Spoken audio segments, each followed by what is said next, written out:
amis, aujourd'hui, nous allons introduire la parole, voir la loi de l'honneur dans le royaume de Dieu. Et nous nous posons également la question, à savoir, qui honore-t-on, Dieu ou les hommes? Voilà, maintenant je laisse la parole à notre frère Joël. Merci Anne-Marie pour cette introduction. Bonjour à tous. Aujourd'hui nous allons, comme l'a dit Anne-Marie, nous allons voir la loi de l'honneur dans le royaume de Dieu. Ou en d'autres mots, on peut le faire sous forme de question. Qui honores-tu dans ta vie? Qui honores-tu? Dieu ou les hommes? Et nous allons suivre les exemples de ceux qui nous ont précédés, les disciples de Christ qui nous ont précédés.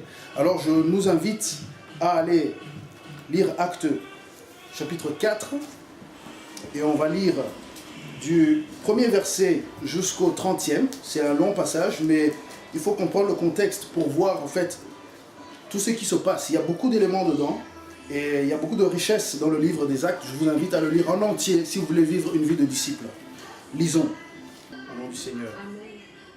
Tandis que Pierre et Jean parlaient au temple, survinrent les sacrificateurs, le commandant du temple et les Sadducéens, mécontents de ce qu'ils enseignaient le peuple et annonçaient en la personne de Jésus la résurrection des morts.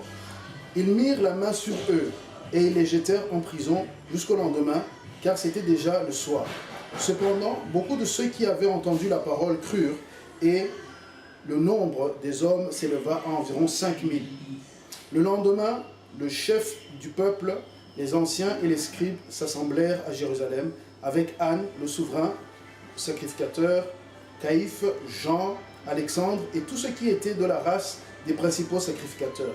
Ils firent placer au milieu d'eux Pierre et Jean et leur demandèrent: par quel pouvoir ou au nom de qui avez-vous fait cela?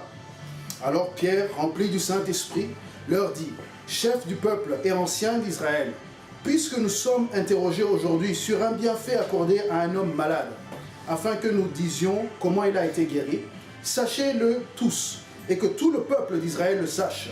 C'est par le nom de Jésus-Christ de Nazareth que vous avez crucifié et que Dieu a ressuscité des morts. C'est par lui que cet homme se présente en pleine santé devant vous. Jésus est la pierre angulaire, rejetée par vous qui bâtissez, et qui est devenue la principale de l'angle.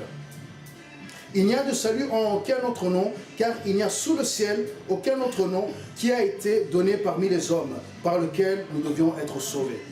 Lorsqu'ils virent l'assurance de Pierre et Jean, ils furent étonnés, sachant que c'étaient des hommes du peuple sans instruction. Ils les reconnurent pour avoir été avec Jésus.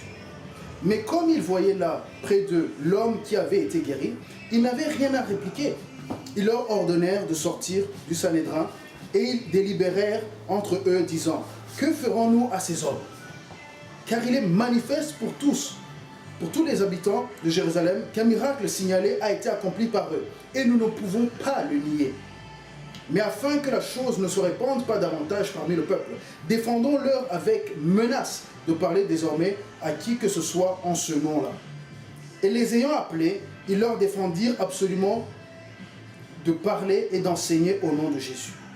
Pierre et Jean leur répondirent: jugez s'il est juste, devant Dieu, de vous obéir plutôt qu'à Dieu.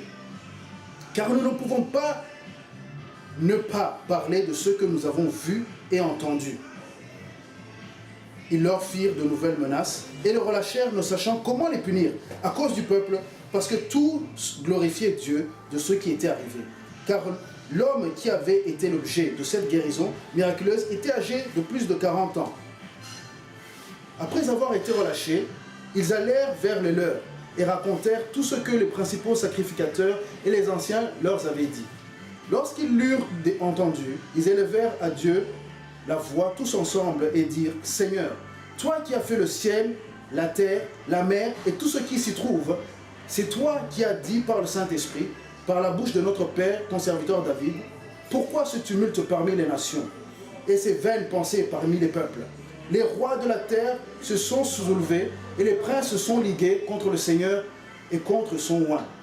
En effet, contre ton saint serviteur Jésus, que tu as oint, Hérode et Ponce Pilate se sont ligués dans cette ville avec les nations et avec le peuple d'Israël pour faire tout ce que ta main et ton conseil avaient arrêté d'avance.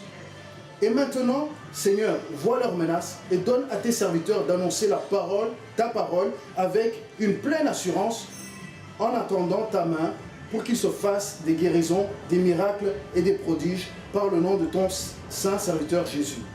Quand ils eurent prié, le lieu où ils étaient assemblés trembla et ils furent tous remplis du Saint-Esprit et ils annoncèrent la parole de Dieu avec assurance. Amen. C'est un témoignage puissant que nous venons de lire. D'hommes qui ont préféré suivre Dieu plutôt que de suivre le conseil ou la menace d'autres hommes. Alors aujourd'hui, comme je l'ai dit tantôt, nous allons voir la loi de l'honneur. Qui honores-tu dans ta vie? Est-ce que tu honores tes propres pensées? Est-ce que tu honores ce que les autres autour de toi disent? Ou est-ce que tu honores Dieu? L'honneur, pour vous donner une petite définition, l'honneur, dans le dictionnaire, c'est la considération, le renom, la gloire qui va à quelqu'un dont le courage, le mérite, la valeur, le talent, etc. sont reconnus. Et finalement, honorer quelqu'un, c'est lui donner tout ce qui, reconnaître ce qu'il est.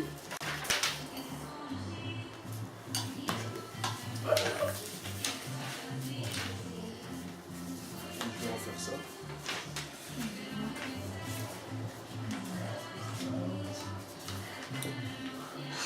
Ne vous inquiétez pas, tout va bien. Et je le dis à mon aide.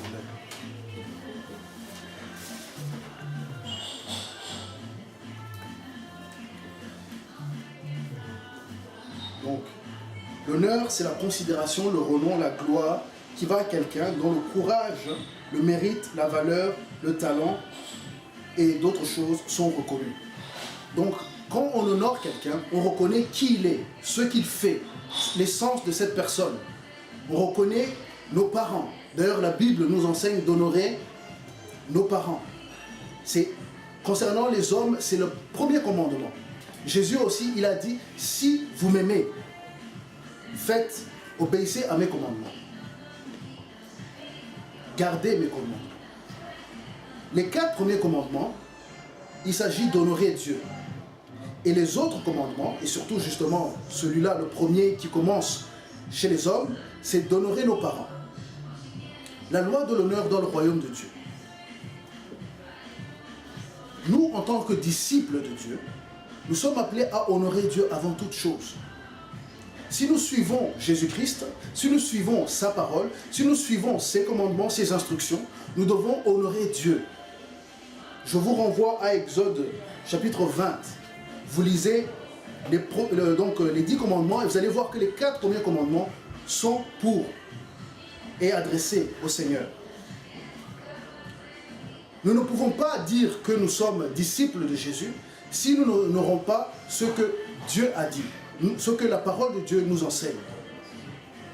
Nous ne pouvons pas honorer Dieu et aussi mépriser notre prochain. Non, il y a 2 commandements. Jésus a résumé les 10 en 2. Aimez votre Dieu de toute votre force, de toute votre capacité, de toute votre force, puissance, votre âme, votre corps, votre esprit. Et que vous aimez votre prochain comme vous-même. Donc là, nous devons honorer Dieu et honorer les hommes. Revenons au texte que nous avons lu pour aller en profondeur. Parce que ici, nous, en tant que disciples, nous sommes appelés à honorer Dieu. Nous ne pouvons pas honorer Dieu et obéir à des instructions contraires à la parole de Dieu. Ici, dans le chapitre 4, nous voyons Pierre et Jean, 2 disciples de Christ. Tout le monde savait qu'ils avaient marché avec Jésus, comme nous l'avons lu. Aussi, tout le monde savait que c'était des hommes non instruits, des gens qui n'avaient pas vraiment des capacités intellectuelles. Mais ils avaient une chose pour eux. Ils avaient reçu la parole du Seigneur. Ils avaient vécu avec la parole incarnée, Jésus-Christ, l'envoyé de Dieu. Ils avaient aussi retenu en eux les instructions du Seigneur. Et c'est ce qu'ils sont en train de faire. Parce que Jésus, en Matthieu 28, leur avait envoyé. Allez, faites de toute la terre. faites de toutes les nations des disciples et enseignez-leur toutes les instructions, tous les enseignements que je vous ai donnés. Ici, c'est ce qu'ils sont en train de faire. Pierre et Jean sont dans l'obéissance. Et nous ne pouvons pas dire que nous honorons Dieu si nous ne sommes pas obéissants. Je semble me répéter, mais parce que l'honneur dans le royaume de Dieu, c'est un peu différent que l'honneur dans la vie naturelle. Tu peux honorer ton patron, même si c'est un mauvais patron. Tu dois être reconnaissant avec du respect. Mais Dieu est beaucoup plus grand. Dieu, il est honoré parce qu'il est Dieu. Par sa nature, il est le créateur. Justement, c'est ce que nous avons lu. Quand Pierre répond à ces gens-là, à ces autorités de la ville, à ces sacrificateurs, ces autorités de la religion qui est de leur temps, Pierre répond en disant que Dieu, c'est le créateur du ciel, de la terre, de la mer et tout ce qui s'y trouve. Il est en train d'honorer Dieu en décrivant ses attributs, en disant que c'est lui le premier, c'est lui le seul qui est élevé, c'est lui le très haut. Nous allons voir tout à l'heure les conséquences de ne pas reconnaître qui est Dieu. Mais pour le moment, nous suivons l'exemple des disciples. À un moment, et je vais vous le faire reconnaître, c'est au verset 19, et je dirais que c'est ça que je vous demande de retenir dans tout ce passage. Pierre et Jean, ils ont répondu aux menaces des gens de ce monde, du système de ce monde. Les gens qui représentent l'autorité religieuse, l'autorité civile, l'autorité de la loi des hommes, je rappelle, la pensée humaine, la pensée du siècle. Ils leur disent, jugez s'il est juste devant Dieu de vous obéir plutôt qu'à Dieu. Car nous ne pouvons pas ne pas parler de ce que nous avons vu et entendu. Pierre et Jean, étant disciples de Christ, avaient vécu avec lui, sont des témoins oculaires. Ils ont vu les miracles, ils ont vu la vie de Jésus. Nous aussi, nous sommes des disciples, nous n'avons pas vu ce qu'ils ont vu, mais nous sommes témoins de ce que Dieu a fait dans nos vies, de ce que le Saint-Esprit fait dans nos vies, de ce que le Saint-Esprit peut faire dans votre vie si vous acceptez de rentrer dans le royaume de Dieu. Et nous, en tant que disciples, nous ne pouvons pas nous taire, nous ne pouvons pas être intimidés face aux menaces. Nous devons rester fermes et faire ce que le Seigneur nous a dit. C'est-à-dire de témoigner au nom de Jésus-Christ, celui qui sauve, pas un autre nom, mais celui qui sauve. Nous devons témoigner. Qu'il fasse beau, qu'il fasse moche, que ça aille bien, que ça aille mal, nous devons témoigner. Parce que si nous ne témoignons pas, le monde ne sera pas sauvé. Et d'ailleurs, si nous ne témoignons pas, comment le royaume de Dieu va s'étendre? Comment Jésus va revenir si les gens ne sont pas au courant? Notre travail à nous, notre mission, c'est d'annoncer l'évangile du royaume de Dieu. Et de témoigner de Jésus-Christ, le roi. Alors, la loi de l'honneur. Comme je vous ai dit tantôt, nous ne pouvons pas avancer, nous ne pouvons pas honorer Dieu sans faire ce qu'il dit de faire. Et vous savez, même le Saint-Esprit honore Jésus-Christ. Tout son travail, c'est de nous ramener à Jésus. Et Jésus, lui, son travail, c'est de nous réconcilier avec le Père. Il y a un ordre divin, et même dans la Trinité, entre le Père, le Fils et le Saint-Esprit, il y a cette loi de l'honneur. Le Fils est venu nous réconcilier avec le Père. Le Saint-Esprit nous permet d'aller vers le Fils. Tout ce que le Saint-Esprit fait, c'est au nom du Fils. Il ne parle pas de lui-même. Alors, je vous dis, vous qui disiez que vous servez le Seigneur, comment vous pouvez, si le Saint-Esprit lui-même ne se glorifie pas, mais qu'il glorifie le Christ, qu'il glorifie Jésus-Christ, comment vous pouvez oser faire vos propres plans? Ne faites jamais vos propres plans si ce n'est pas instruit ou initié par Dieu. Ça, c'est la loi de l'honneur. Il faut tout faire quand on est disciple de Jésus-Christ. Lorsque Dieu vous a parlé, ne faites rien. Vaut mieux se taire, vaut mieux ne pas prêcher, vaut mieux ne rien faire si Dieu ne vous a rien dit. Mais dans sa parole, il a dit beaucoup de choses. Mais nous sommes souvent à côté. Alors je vous demande, qui est-ce que nous honorons? Est-ce que nous honorons Dieu ou nous honorons les hommes? Encore une fois, je vais revenir sur les conséquences de ne pas honorer Dieu. Nous devons vraiment faire attention. Nous devons comprendre ce que Dieu veut de nous. Nous devons honorer Dieu, suivre les instructions du Saint-Esprit, éclairés par sa parole, que lui a inspiré. Nous ne devons pas aller à côté et faire nos propres plans. Ça, c'est tomber dans le piège du séducteur. La Bible nous rappelle toujours de soumettre nos pensées à Dieu, de renouveler notre intelligence afin de ne pas tomber dans les séductions, dans les pièges de ce monde. Romains 12:2, renouvelons notre intelligence. Pourquoi Dieu nous le rappelle? Parce que nous vivons dans un monde déchu. Nous vivons dans un monde qui vit dans le mensonge. Nous vivons sous la domination, en tout cas dans la vie des hommes, dans la société civile. Nous sommes dominés par les pensées d'ici-bas, les pensées d'hommes et de femmes qui font allégeance, consciemment ou inconsciemment, au père du mensonge. Dans toutes les sphères de la société, dans le système de santé, dans les systèmes de l'éducation, dans les systèmes, dans l'apprentissage de l'histoire même. Il n'y a que du mensonge, il y a beaucoup de mensonges. Et même la vérité, quand tu mets du mensonge, devient mensonge. Nous vivons dans une société perverse qui n'honore pas Dieu, qui n'est pas amoureuse de la vérité. Cette société, une société qui n'honore pas Dieu, c'est une société qui court à sa perte. Une société qui n'honore pas Dieu, c'est une société qui se met en danger parce qu'elle se séduit elle-même.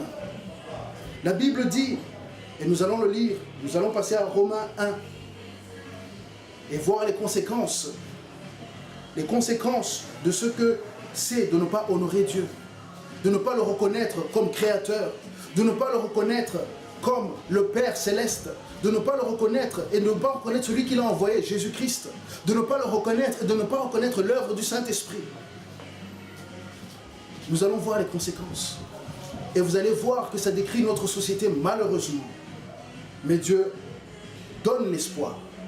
Et cela aussi nous allons le voir. Nous allons en Romains 1. Et nous allons lire Romains chapitre 1 à partir du verset 16. À partir du verset 16. Car je n'ai point honte de l'évangile. C'est une puissance de Dieu pour le salut de quiconque croit, du juif premièrement, puis du grec, parce qu'en lui est révélée la justice de Dieu par la foi et pour la foi, selon qu'il est écrit, le juste vivra par la foi. La colère de Dieu se révèle du ciel contre toute impiété et toute injustice des hommes qui retiennent injustement la vérité captive.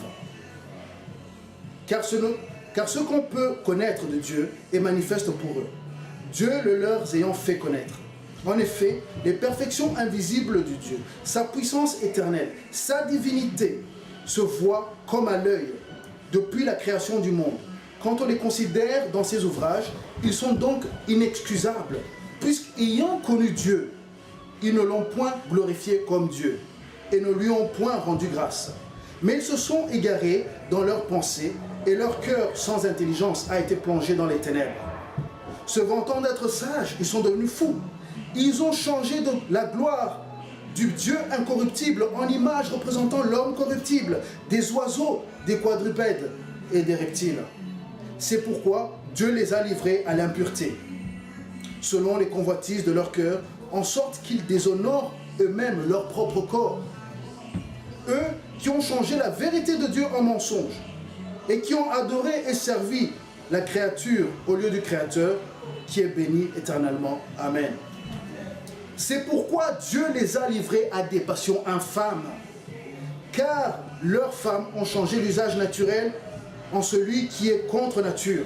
Et de même, les hommes, abandonnant l'usage naturel de la femme, se sont enflammés dans leurs désirs les uns pour les autres, commettant homme avec homme des choses infâmes et recevant en eux-mêmes le salaire que méritait leur égarement.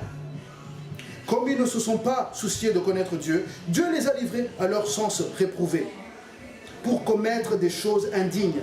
étant rempli de toute espèce d'injustice, de méchanceté, de cupidité, de malice, plein d'envie, de meurtre, de querelle, de ruse, de malignité, rapporteurs, médisants, impies, arrogants, hautains, fanfarons, ingénieux au mal, rebelles à leurs parents, dépourvus d'intelligence, de loyauté, d'affection naturelle, de miséricorde. Eh bien, qu'ils connaissent le jugement de Dieu, déclarant dignes de mort ceux qui commettent de telles choses. Non seulement ils les font, mais ils approuvent ceux qui les font. Ce texte que je viens de vous lire n'est pas un texte qui décrit notre société aujourd'hui. Ce n'est pas un texte qui a été écrit par un journaliste qui décrit la société d'aujourd'hui. C'est un texte qui a été écrit il y a 2000 ans par l'apôtre Paul. Je vous dis, la Bible est vivante parce qu'elle connaît le cœur de l'homme. Elle connaît les conséquences. La Bible décrit les conséquences de ne pas honorer Dieu. Les conséquences, nous les voyons ici. Je vous invite à relire Romains 1 en entier et même tout le Romain, tout le livre. Vous allez être instruits, vous allez connaître la pensée de Dieu sur notre société. Et aussi, vous allez voir dedans plus tard comment vous pouvez être sauvés. Ici, nous voyons ce qui est d'honorer la pensée de l'homme, ce qui est d'honorer la pensée qui est contraire à la vérité, la pensée du monde de ce siècle qui est sous la domination du père du mensonge, le diable lui-même, Satan, Lucifer. Certains pensent qu'ils sont illuminés, certains pensent qu'ils ont les secrets, mais ces secrets ne sont rien. Ces secrets sont que mensonges et séduction. L'idolâtrie, Romains 1, 23. C'est ce que ça commence par là. Et ça, c'est l'histoire de l'homme depuis le début, depuis la chute. L'homme cherche à louer, l'homme cherche à adorer. Il ne peut rien faire d'autre. Il a été créé pour louer Dieu, pour honorer Dieu. Mais étant détaché de Dieu, il se met à créer toutes sortes d'idoles, toutes sortes de choses. Il va tailler, comme dit le prophète Jérémie, il va prendre un morceau de pierre, il va le tailler, il va commencer à le louer. Il va prendre un morceau de bois, il va le tailler, il va commencer à le louer. Aujourd'hui encore, on ne taille plus les pierres.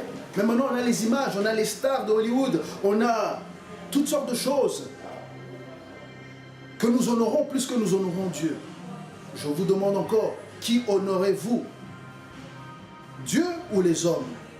Par les hommes, il y a aussi ce que les hommes font. Il y a ce que les hommes pensent.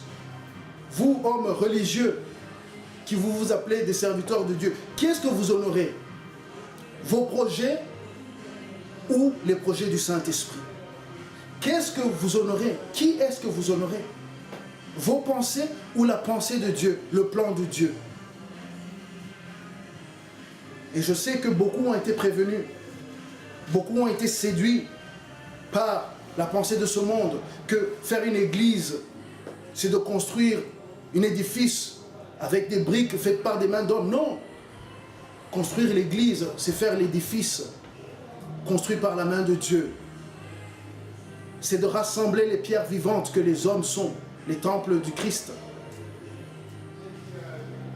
Nous devons vraiment renouveler notre intelligence. Romains 12, 2. Nous devons chercher à honorer Dieu. Parce que honorer Dieu, c'est ce qui amène la vie. C'est ce qui nous positionne correctement par rapport à lui et par rapport à notre prochain. C'est ce qui nous amène l'amour, la paix, la justice, la joie. Ces caractéristiques qu'on ne trouve que dans un seul royaume, le royaume de Dieu. Chers amis, continuons à voir les conséquences de ne pas honorer Dieu. Et nous verrons du coup ce que honorer Dieu est. C'est simple, c'est l'inverse. L'impureté. Voilà une conséquence de ne pas honorer Dieu. L'impureté. Les hommes se déshonorent eux-mêmes. Ils perdent la valeur de l'homme. Certains se transforment. Ils se font toutes sortes de tatouages pour se définir. Ils se font toutes sortes de scarifications pour se définir. Ils se font toutes sortes de choses pour devenir autres. Ils prennent des formes bizarres. Ils se font toutes sortes de choses qui ne sont pas à leur gloire et ni à la gloire de Dieu. Nous voyons dans Romains 1, 26 et 27, qu'ils se livrent, les hommes qui n'honorent pas Dieu, ils se livrent à des passions infâmes, à la désobéissance de la loi naturelle. Leur conscience les montre bien qu'il y a un fonctionnement du monde naturel, que même les animaux n'enfreignent pas. Parce que les animaux, eux, ils sont innocents, ils suivent le programme de Dieu qui est inscrit dans leur ADN. Mais nous aussi, il est inscrit dans notre ADN. Mais nous renions ce que nous sommes, parce que nous renions Dieu. Alors Dieu a un jugement. Mais je ne veux pas vous présenter comme Dieu étant un Dieu terrible seulement. C'est un Dieu d'amour, un Dieu qui amène la vie. C'est le Dieu qui amène la vie. Mais il faut l'honorer. Il faut reconnaître qu'il est Dieu. Il faut reconnaître qu'il est le roi des rois. Que c'est lui qui amène la vie. Sinon, nous tombons dans la séduction du père du mensonge. Toutes sortes de choses accablent notre société. Ces passions infâmes. Nous avons vu vraiment les gens proclament, ils veulent certaines choses, ils proclament leurs droits, les droits des hommes. Mais alors, quand Dieu va réclamer ses droits sur nous en tant que créateurs, qu'allons-nous faire? Qu'allons-nous faire? Parce que lui aussi il peut réclamer ses droits. Et le jour qu'il va les réclamer, beaucoup seront surpris. Ils verront qu'ils ont été détournés de la vérité. Et vous pouvez le voir aujourd'hui. Le texte a été écrit il y a 2000 ans, Romains 1. Ceux qui n'honorent pas Dieu sont assujettis à la perversion et au sens réprouvé. Chers amis, ce n'est pas une blague. Le cœur de l'homme est tortueux, le cœur qui n'est pas réconcilié avec Dieu, le cœur qui ne reconnaît pas le Saint-Esprit, le travail du Saint-Esprit dans lui, qui chaque fois le dit, mais ce que tu es en train de faire, ça ne va pas. Ce que tu es en train de vivre n'est pas conforme. Il y a quelque chose en toi et tu cherches à te justifier. Tu cherches à donner des excuses. Tu vas aller dans la science, créer des fausses théories pour dire Dieu n'existe pas. Or que la science naturelle, la science réelle, concrète, te prouve que Dieu existe. Ton œil, la Bible dit, te montre la vérité. Mais tu continues à résister. Pourquoi tu résistes? Tu es en train d'être séduit par le père du mensonge. Sois plutôt dans la compréhension de la parole de Dieu, de la vérité. L'esprit de vérité et l'esprit de prophétie qui ont écrit ce livre décrit notre situation en tant qu'homme, loin de Dieu, qui n'honore pas Dieu, et aussi l'homme qui se rapproche de Dieu, qui honore Dieu. Cher ami, je ne veux pas te condamner, mais les paroles et nos actions nous condamnent. La parole te condamne si tu n'acceptes pas celui que tu dois honorer. En tant que créateur, ton créateur, tu dois honorer tes parents, afin que tu puisses vivre longtemps, dit la Bible. On va lire cela dans Exode, chapitre 20, je vous le rappelle. Mais si honorer ton père ou ta mère naturelle te donne la vie, une longue vie, à combien plus forte raison honorer ton Père Céleste te donnera pas telle la vie éternelle? Honore ton Père Céleste, ton Père rempli d'amour, qui t'aime mieux que tes propres parents. La Bible dit aussi qu'il t'aime plus qu'une mère. Même si ta mère t'oubliait, lui ne t'oubliera jamais. Voilà l'amour qui est tendu vers toi. Mais Dieu n'a pas à s'excuser. Il est direct dans sa parole. Parce qu'il n'a pas besoin de se justifier. Il est ton créateur. Plutôt toi, tu as besoin de changer. Tu as besoin de changer. Ces hommes que nous avons lus dans Acte 4 avaient été changés par le père du mensonge. Ils se sont séduits à croire qu'ils avaient une certaine autorité. Ils ont voulu faire taire Pierre et Jean. Ils ont voulu faire taire le message de l'évangile du royaume de Dieu. Ce message qui est une puissance, qui guérit les malades, qui transforme les vies. Ils voulaient les faire taire parce que finalement la lumière n'était plus sur eux. Mais la lumière revenait à la lumière du monde. Et c'est pour ça qu'ils étaient énervés. Ils se rendaient compte qu'ils n'avaient plus le pouvoir. Et effectivement, ils ne l'avaient plus. Jusque-là, l'ennemi contrôlait, l'ennemi avait les clés. Mais Jésus, lorsqu'il est mort, il a été sous la terre. Il a été là où se trouvait Lucifer, il a pris, là où il était Satan, le père du mensonge, il a pris les clés. Et alors, maintenant, le pouvoir n'est plus à Satan. Le Satan, le seul pouvoir qu'il a sur toi, c'est d'user de ruse pour te faire croire en une fausseté et dire que c'est la vérité. Mais le Père Céleste, le Père de la vérité, lui, il a vraiment ta solution. Dans le royaume de Dieu, c'est pas si compliqué. Il y a Dieu, il y a les hommes. La loi de l'honneur n'est pas compliquée. C'est de reconnaître Dieu pour qui il est. C'est ça, c'est pour ça que Jésus, ça semble fou quand il dit, mais si vous m'aimez, gardez mes commandements. Pas mes suggestions, mes commandements. Mais il est Dieu, il est absolu. Un homme peut te suggérer des choses. Mais Dieu, quand il suggère, c'est un commandement. Son commandement est vrai, est totalement vrai. C'est pour ça qu'il ne s'excuse pas. Il commande, parce que ce qu'il commande apporte la vie. Ce qu'il commande apporte la vie. Ça, c'est mon Dieu. Et il peut être le tien. Toi, serviteur de Dieu, qui pense être dans la vérité, et tu as connu Christ, mais tu suis maintenant tes propres pensées. Tu as oublié ton premier amour, de retrouver le Seigneur dans sa parole et d'être transformé par son esprit afin de le suivre comme un bon disciple. Tu as été séduit par ceux qui sont autour de toi, qui te font croire à des merveilles que tu es. Mais non, tu n'es rien sans le Saint-Esprit. Tu n'es rien sans Jésus-Christ. Alors reviens dans la voie. Reviens dans la voie. Sors de Babylone, sors de la séduction du mal. Et commence à le suivre. Je semble dur, mais non.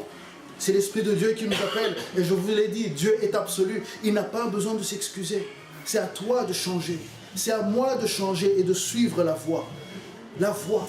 C'était le nom du mouvement que Jésus-Christ a créé. C'était la voie. Ce n'était pas la chrétienté.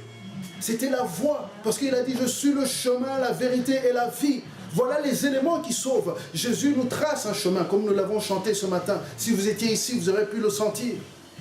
Il est la voie. Non seulement il est la voie, mais il est aussi la voix du bon berger, celui qui parle. Et ses brebis l'entendent et le suivent. Alors aujourd'hui, es-tu une brebis ou es-tu une chèvre? Comme l'a dit un de nos frères qui nous a visités. Aujourd'hui, dans les églises, il y a des brebis et il y a des chèvres. Les brebis entendent la voix de Dieu. Les chèvres suivent la loi des hommes. Et aujourd'hui, lorsqu'on n'honore pas Dieu, c'est-à-dire le Père, le Fils et le Saint-Esprit, on commence à honorer nos propres pensées. On dit, oui, les livres que les hommes ont écrits, c'est ce qui va nous sauver. Non, c'est l'Esprit de Dieu qui nous sauve. C'est l'Esprit de Dieu qui nous amène à la repentance.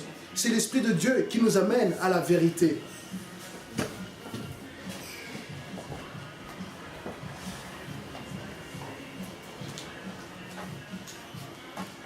C'est l'Esprit de Dieu qui nous sauve. C'est l'Esprit de Dieu qui nous amène à la vérité.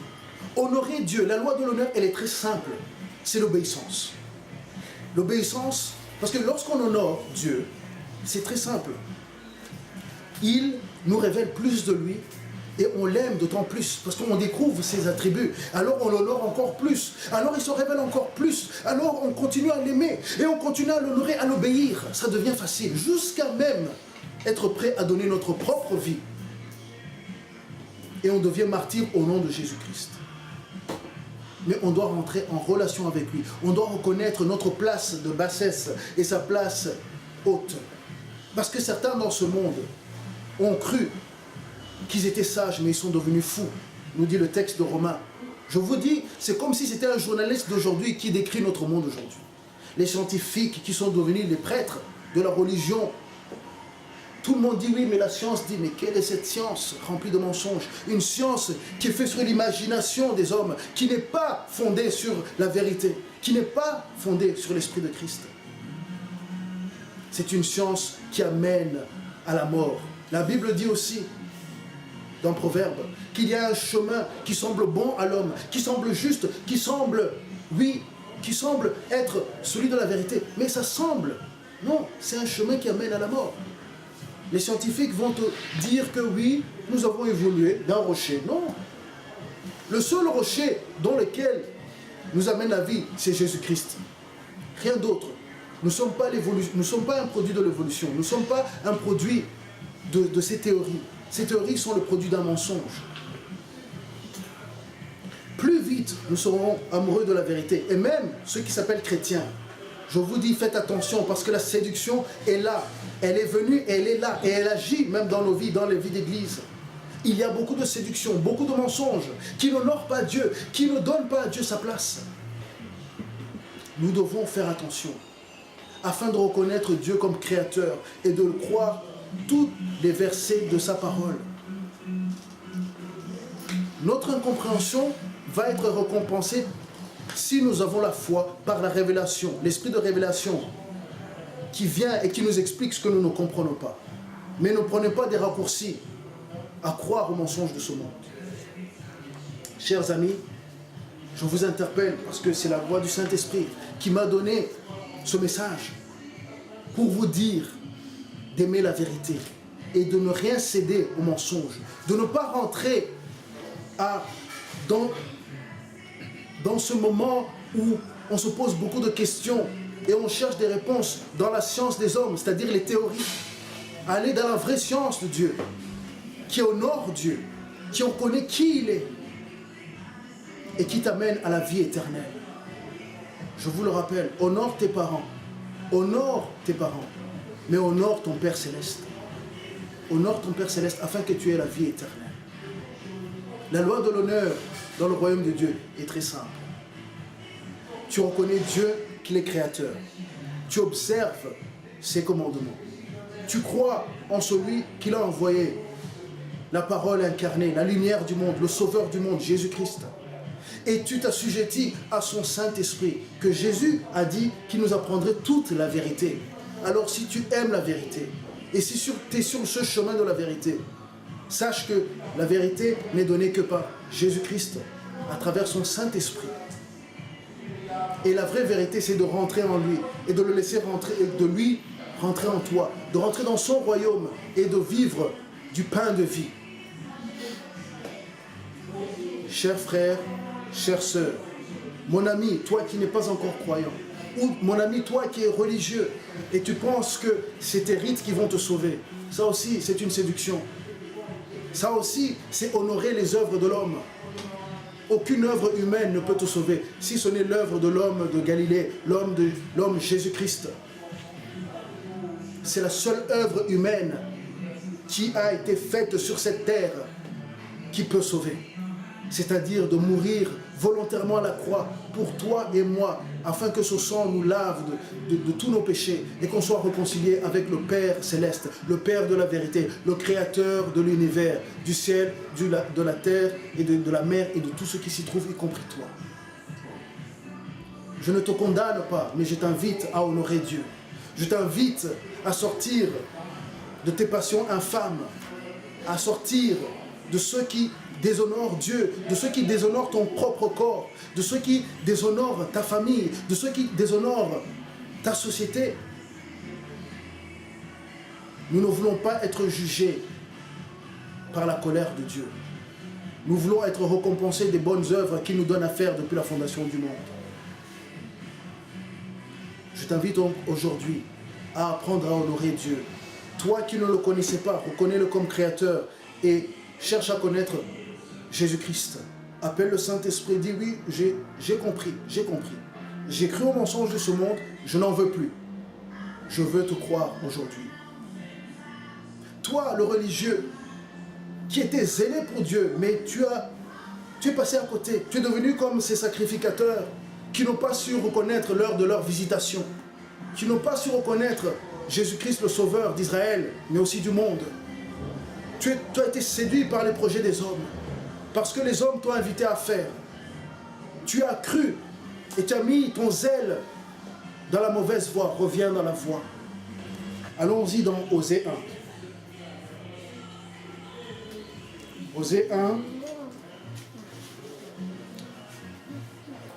au verset 2.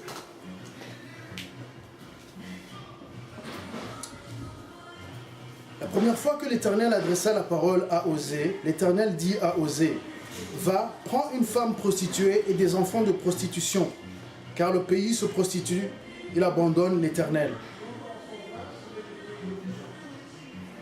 Voilà comment Dieu perçoit ceux qui ne l'honorent pas. Ceux qui se disent de Dieu, surtout, ceux qui se disent de Dieu, mais qui n'honorent pas Dieu. Ils sont vus comme une prostituée. C'est difficile à entendre, parce que parfois on pense être dans les plans de Dieu, or qu'on les a quittés parce qu'on a été séduit par nos propres pensées ou par les pensées d'un homme que nous suivons. Je ne cherche pas à détruire les assemblées qui se disent de Dieu. Mais nous arrivons à un moment où tout ce qui a été créé par la main des hommes sera détruit. Alors, il vaut mieux se préparer. Tout ce qui n'est pas initié de Dieu est le produit des hommes, donc, ou de l'ennemi de nos âmes, Satan lui-même. En général, ça va ensemble. Alors, certains diront, oui, mais mon pasteur, oui, mais mon prêtre me dit des choses et je ne comprends pas, ça ne va pas avec ce que le Saint-Esprit me dit. Mais qui est-ce que tu es en train de suivre? Le Saint-Esprit ou ton pasteur? Au bout d'un moment, il faut faire le choix. J'ai envie de vous faire aller en Hébreux 13 pour mieux comprendre. Hébreux 13, verset 13.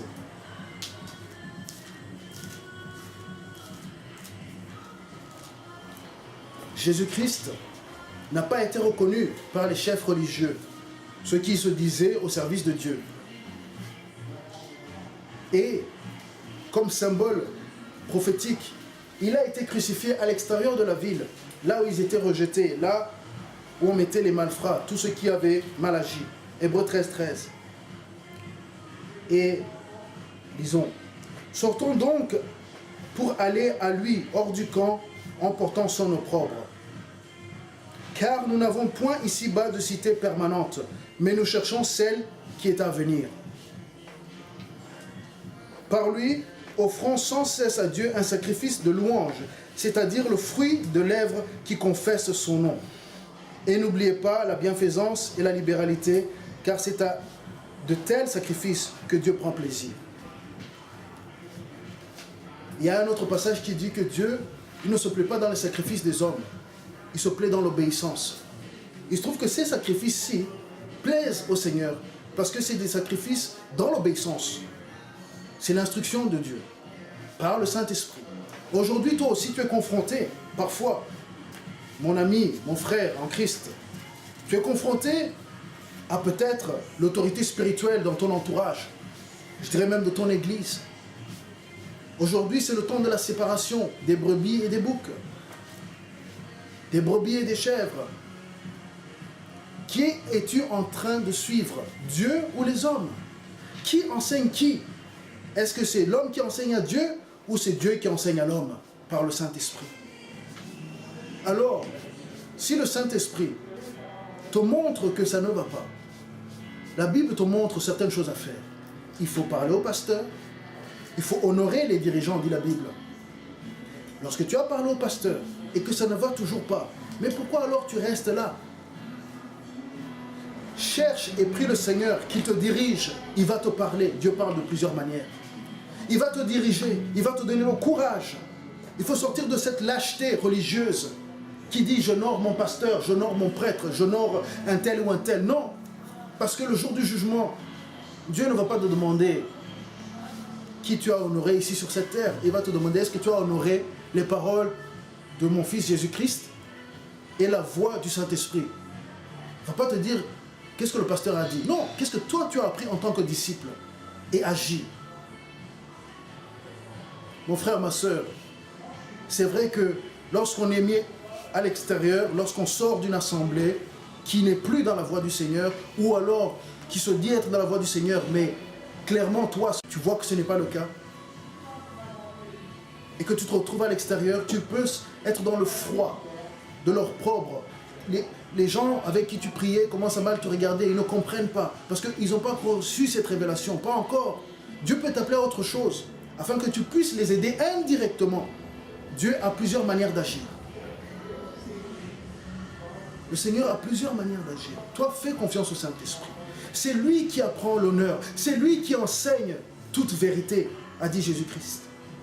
C'est lui qui va t'amener à la compréhension de sa parole d'une manière excellente. Il y a cet Esprit de Dieu qui agisse à travers sa parole. Si tu veux avoir les révélations, si tu veux avoir la compréhension, si tu veux avoir la force, si tu veux avoir la puissance, si tu veux rester dans la crainte de l'Éternel, si tu veux agir pour le Seigneur, si tu veux être rempli du Saint-Esprit, comme nous l'avons lu, lorsque ces hommes, Pierre et Jean, ont reconnu, ont témoigné de ce qu'ils avaient vécu, l'Esprit a attesté parce qu'il a amené le tremblement. Ils ont été remplis de puissance et d'audace et d'assurance pour annoncer le royaume de Dieu. Et toi aussi, tu es appelé à reconnaître Dieu pour qui il est. Ne renie pas le Saint-Esprit. La Bible dit c'est aujourd'hui le jour d'être à l'écoute. Souvent les chrétiens ont dit ah mais ça c'est pour celui qui va être sauvé. Non, c'est pour toi, pour toute instruction de Dieu. C'est aujourd'hui. Dieu c'est le Dieu du quotidien. Il est là du matin au soir et même quand tu dors, il t'annonce des choses. Aujourd'hui c'est le jour de l'écouter et d'avancer. Toi qui tournes en rond depuis des années et des années et des années. Mon frère, je t'encourage, ma soeur, je t'encourage à découvrir la puissance du Saint-Esprit. Ce n'est ni par la force, ni par la puissance, dit le Seigneur, c'est par l'Esprit. Parce que dans l'Esprit, il y a la force, la véritable force. Il y a la puissance, la véritable puissance, qui libère non seulement toi, mais ceux qui sont autour de toi. Ils peuvent te jeter des pierres, mais tôt ou tard, ils ne pourront pas renier. Comme ils ne pourront pas dire, ils ne pourront pas te contrer. Nous avons vu ça dans le texte. Acte 4, les autorités de ce monde, ils ne pourront que se taire. Les autorités religieuses ne pourront que se taire. Ils devront fléchir le genou comme toi et reconnaître que Jésus-Christ est Seigneur. Si ils le font tout de suite, c'est à leur avantage. Mais s'ils le font le jour du jugement, ça sera trop tard. Ça sera à leur désavantage. Mais tôt ou tard, ils le feront. Parce que la Bible l'a annoncé. Et l'esprit de prophétie l'a annoncé. Et cette chose va arriver. Choisissons notre camp. Soyons des brebis qui entendent la voix du Seigneur et non des chèvres qui entendent la voix des hommes. Et toi, celui qui veut être disciple de Christ, va vite, vite, vite, cours vers lui. Et dis Jésus, aie pitié de moi. Viens dans ma vie. Agis dans ma vie. Que je puisse marcher selon les traces de tes pas. Toi qui es le chemin, toi qui es vérité, toi qui es vie. Je veux cette vie éternelle. Je reconnais que Dieu est créateur et qu'il n'y a lui seul. Voilà la loi de l'honneur. En tout cas, c'était qu'une petite introduction. À la prochaine fois. Que Dieu te bénisse. Amen.